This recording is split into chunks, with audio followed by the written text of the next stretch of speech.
আল্লাহ পাক তার প্রতি রহম করুন যে আমার এই কথাগুলোকে অন্যের কাছে পৌঁছে দিবে। নবীজির ভাষণ। এরপর নবীজি বলছেন, জেনে রাখো নিশ্চয়ই তোমাদের পরস্পরের, মুসলিমদের পরস্পরের সম্পদ, পরস্পরের রক্ত, পরস্পরের এই যে জান মাল ইজ্জত, এগুলো একে অপরের জন্য হারাম।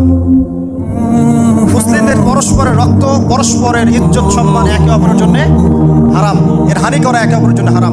ঠিক যেমন আজকের এই দিন হারাম, এই শহর হারাম, এই মাসও হারাম। নবী করিম সাল্লাল্লাহু আলাইহি ওয়াসাল্লাম বলছিলেন, জেনে রাখো তিনটা বিষয়ে যেন তোমাদের অন্তর কখনো খেয়ানত না করে। তিনটা বিষয়ে তোমাদের অন্তর যেন কখনো খেয়ানত না করে। এক, তোমরা যে কাজটাই করবা শুধু আল্লাহ পাকের সন্তুষ্টির জন্য করবে। তোমরা যে কাজই করবে শুধু আল্লাহর সন্তুষ্টির জন্য করবে। তোমাদের শাসক বর্গের কল্যাণ কামনা করবে।